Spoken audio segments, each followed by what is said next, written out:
This video is on how to make fried rice the simple way. There's all kinds of ways to make fried rice. Some are more complicated than others. Today we're going to go somewhat minimalistic on the ingredients.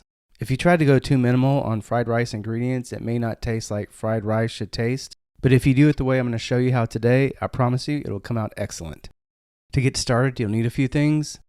The protein of your choice. Today I'm using shrimp, sesame oil, low sodium soy sauce, a bag of frozen peas, 2 carrots, 2 eggs, garlic, a stick of butter, black pepper, a white onion, which I already have chopped up, and white rice or jasmine rice. And I tell you I'd go simple, so today I'm using the boil and bag type rice. And I know the pros would use a wok to make fried rice, but the goal of this video is to go simple on everything, so I'm going to make this with a frying pan. It's a really good frying pan, but still just a frying pan. And just in case you don't feel like going to the grocery store and picking up all this stuff, I'll put links to everything below. By the way, you don't want to go smaller than 12 inches on the frying pan for this particular dish. So my first lesson with fried rice is to not use warm or hot rice. So I'm going to cook the rice first, let it cool off before I get started on anything else, because the rice is going to take about 20 minutes in the freezer to cool down. So bring the water to a boil, add 2 bags of rice, let it boil for 10 minutes, then take it out. Now Sailor's going to help me pour the rice in a pan.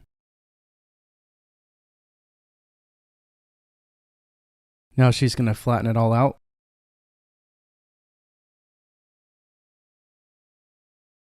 Now I'll cover it up with aluminum foil and put it in the freezer for 20 minutes. I have my temperature set to medium, and Sailor's going to put a tablespoon of butter inside the pan. Once the butter melts, add your shrimp, but I'm not going to drop it in completely frozen. I do have it thawed out, and I also cut the tails off. I'm going to cook the shrimp until it's golden brown on both sides, and I can use the tongs to feel the texture and make sure it's soft. While the shrimp is cooking, Sailor's going to mix up our 2 eggs. And that's about how I want my shrimp to look. It's not blackened, but it is golden brown on both sides. I'm going to remove the shrimp and set it aside. Now add another tablespoon of butter.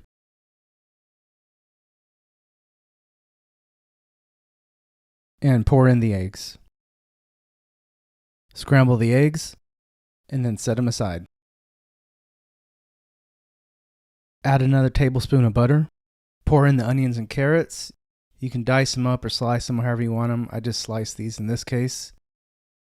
Cook them for about 10 minutes or until they're golden brown.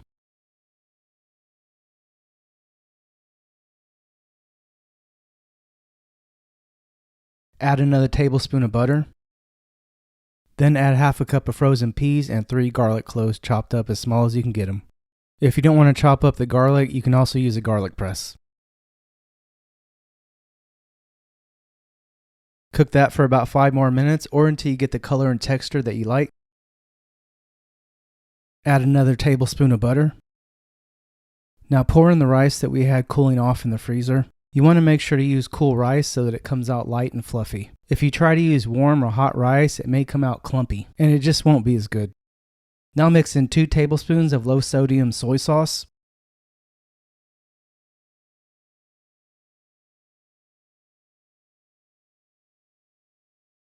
Now add the shrimp that we had set aside.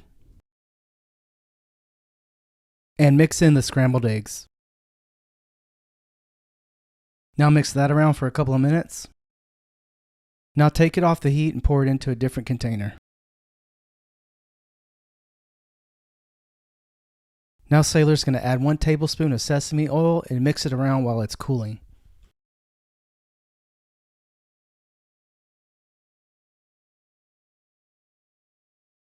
Now add a couple of dashes of black pepper and mix that around. And congratulations, you're done. The recipe I gave you should feed 4 with plates about this size. I hope you found this video helpful. If you did, please give it a like and subscribe. Thanks for watching.